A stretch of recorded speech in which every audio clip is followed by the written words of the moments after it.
we're going to kind of switch over to that urban environment. Our next presenter is Jayne Jenks, and she works in Waukesha County, working on sort of managing stormwater in the urban environment where a whole different set of challenges can pop up.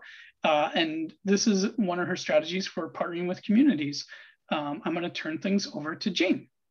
Thank you, Eric. Can you hear me okay? I can, thank you. All right, perfect. All right, I am going to talk a little bit about our Adopt a Drain program that we just kicked off. It kicked off last July in the city of Waukesha only currently, but we are looking at expanding it. So if you're listening in because you're interested in maybe doing a program like this, you have to look at the risks and the benefits of that.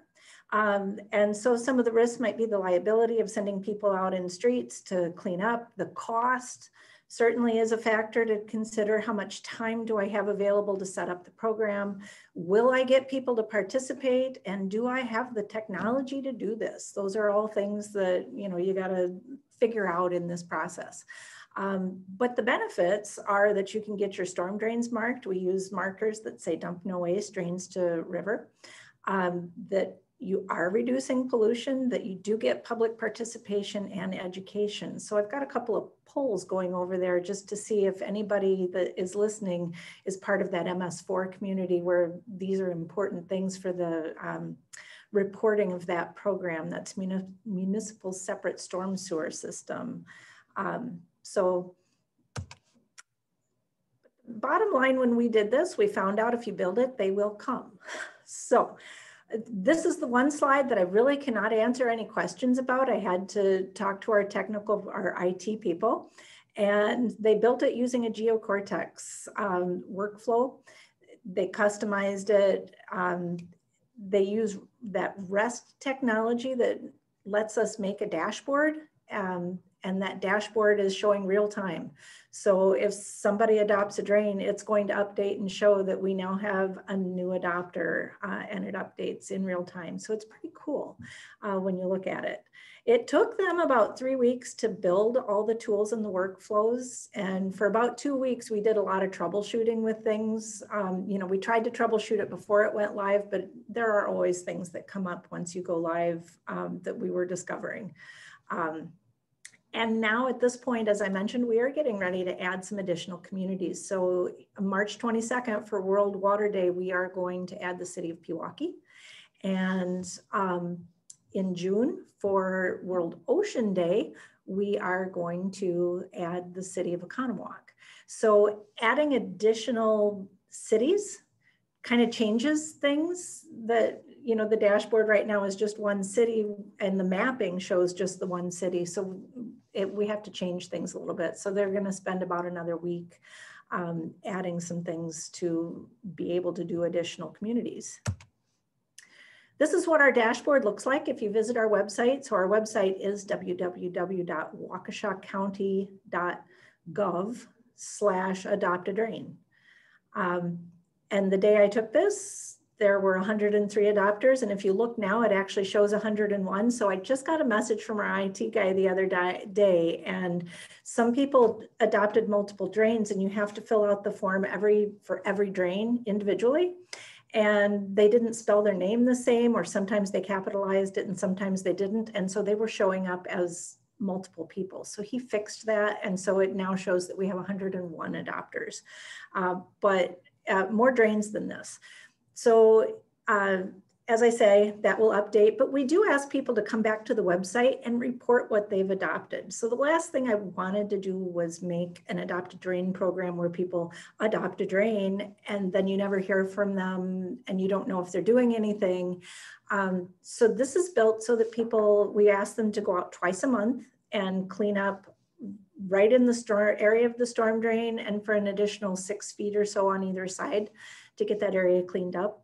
And then they track what they collect. So you can see the bottom left corner there, the monthly cleaning reports, did they have organic matter? Did they have plastic? Did they have metal? And so these pie charts over here kind of give us an idea. And largely it's mostly organic matter that they are picking up. So it's a lot of leaves and dirt, and in the summer it'll be grass clippings and all of that. So we're tracking what they pick up and how much. So we're up to over 400 pounds of debris removed. They estimate the weight and put that in every time they clean up the drain. So underneath that dashboard is this map.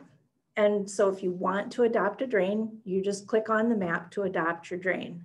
And what does that look like? When you do that, it comes up with the little dialog box, and you're either going to be adopting a drain or reporting a cleaning activity. So you can do both things this way by going into the map. If you're going to report the cleaning activity, it's going to let you put in your email address, and it's going to zoom you directly to your drain to make it really easy to find your drain. Because what we've noticed, and not to pick on elderly people, but the older generation has a little harder time navigating the map and the tools than the younger folks do.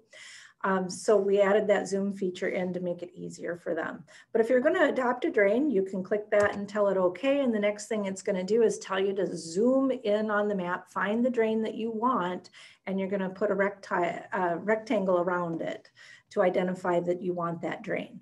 So once you zoom in, so this I zoomed in on a drain here right at the county office building where I work and circled that. Then it comes up with the form on the left that you fill out, and you get to name your drain.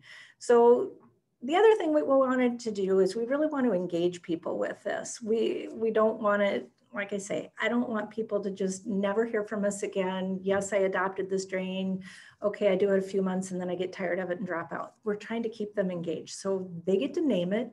We've got some incredibly fun names out there, like If I Only Had a Drain, Purple Drain, Cold November Drain.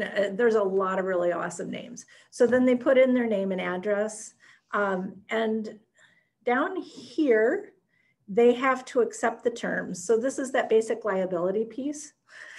And I did not make a slide of our liability piece, but it's about 1.5 pages of material that says things like, I will not pull the drain, the grate out of the drain, and I will wear my safety vest, all of that good kind of material that we cover in that for liability. So they have to agree to that when they adopt the drain.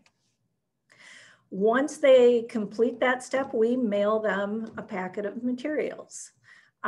So you can see here that this is not necessarily cheap, but we had a storm drain stenciling program anyway, and we were moving over to these markers. The metal markers are really nice, and it makes it so easy. I can't tell you how many kids we had with fingernails and toenails painted blue from doing the stenciling with the spray paint.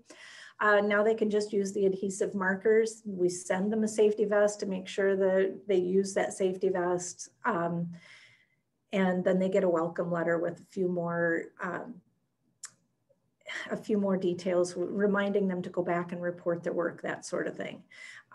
And we do tell them then that now that they've adopted, we send out a quarterly newsletter. So we create this newsletter because, as I mentioned, we really want to engage people and get them involved in this and enjoying it. So that is, we automatically then put their name in when they sign up into that email listserv so that we've got them on that list. So as far as participation, how did we get our participation? We did have a newsletter article in the City of Waukesha Public Works newsletter that went to everybody in the city. We did press releases and we had social media posts. And within 2 weeks, we were probably at about 75 adopters. It was really fast in the beginning. And COVID actually, in this case, I would say worked to our advantage because people were just, they wanted something to do. And this was something they could do by themselves at their home or very close to their home. And they didn't have to worry about social distancing and other people and that sort of thing. Now in this picture, I actually show we had the Habitat Restore group. They actually made it a group thing where everybody that worked there, all the employees, they all adopted a drain. And if they didn't live in Waukesha, they adopted a drain close to the store. So we had just great participation. And we've continued to add anywhere from 1 to 3 adopters a week, probably. About the only weeks that I haven't mailed out packets to new people were over Christmas. Otherwise, every week there's a couple going out.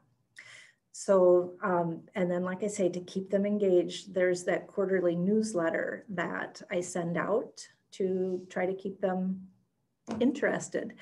And I just wanted to share a couple of pictures from that, because one of the articles that I put into that newsletter is this volunteer spotlight. So people are sending me stories and photographs, and I encourage them to do that too. That's in that welcome letter. Say, hey, if you've got a story to share, you want to be highlighted, please send me your information.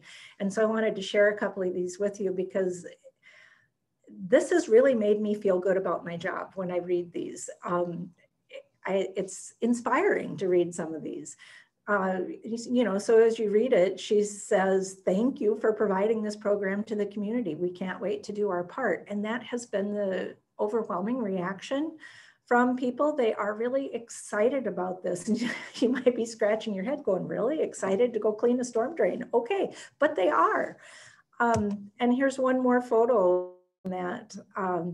So Josh actually takes his nephew out, and I love this. So every time Charlie comes, he tells his dad to drive slowly as they enter the neighborhood, because he's scoping out the status of the drains, because he's going to help his uncle clean out those drains. That is completely what we're after. That is that engagement piece that we want. I also have a highlight section in that newsletter where I call out some of the great names that people do. Some people really get into the naming. I have a lot of fun with that. And then I put in, you know, those quarterly tips. So the spring one just went out, and it just reminds people that, hey, you know, maybe you couldn't do anything over the winter because you had snow and ice over your drain, but it's time to go visit it, because all that winter runoff is coming. So get out there and do it. And in the fall, we reminded people about leaves, that the leaves are coming, make sure you're on top of those. And so it's just a way to remind them that they've signed up for this, in case, you know, sometimes you forget. So we put lots of different things into that newsletter, but they only get it 4 times a year, so hopefully they don't get sick of it. And then, as I mentioned, I don't know if anybody is from an MS4 community. You know, once again, that MS4 stands for Municipal Separate Storm Sewer System. That is communities of more than 10,000 people that have storm drains are required under this DNR permit, that they have to do public education and outreach, and they also need to do public participation. So if you actually do a program like this, not only are you doing education and outreach, but you obviously have public participation as well. And so you can, it's like double dipping. So it counts twice. And on that same note, that even if they are not an MS4 community, if you just want to do this kind of a program, that not only are you directly educating the people that participate, but you are also educating anybody who walks by and sees that storm drain marker, because it does say dump no waste, drains to river. And so there's an education piece there that is extended out beyond directly the people that are involved.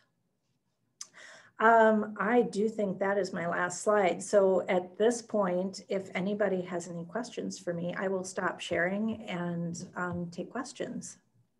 We do have questions for you, and one of them is sort of technical, but the question is, did your program use something called Surveyor 123 in ArcGIS to collect the adopter info? Okay, this is where I have to say that, you know, when I showed that slide about the geocortex and all of that, my IT guy would have to answer that. I don't think so, because I think he would have listed that on the slide. I think it was entirely through this geocortex interface. But if people want to reach out to me through the, you know, the messaging through the event site, I will check with him and get back to you on that. Great. No, I think that's, I mean, it seems like it's something that maybe more communities want to adopt. And so hopefully there's a platform that can just be sort of replicated around the state. Right, right. One quick question. One question is here is, does the Adopt a Drain effort have a social media presence? Are people posting their own drain images on Instagram or things like that? We have not created a website just for them to post that. That is actually something that I could do as we get more people in more communities. That might be kind of fun to keep things going. I will also admit that in the social media world, I am not the one in our office that does those posts and tracks everything. That is somebody else. So that's kind of why I haven't ventured down that path, but that would be another great engagement tool to keep them going. Now, we do use the social media that we have out there to occasionally put plugs in for it, but we haven't done additional posting beyond that. Sure.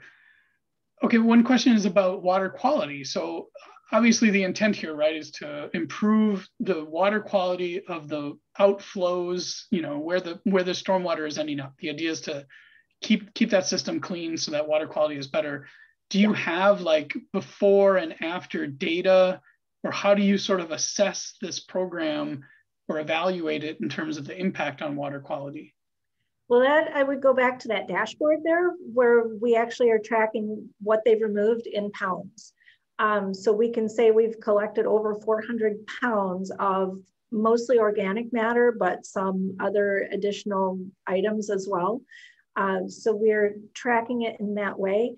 And as we're adding these new communities, I have asked them if we can please have individual dashboards for each community so that we can, so as those communities do their reporting, they can say in our community, we've done this much, and in our community, we've done that much, and then we can have a cumulative also.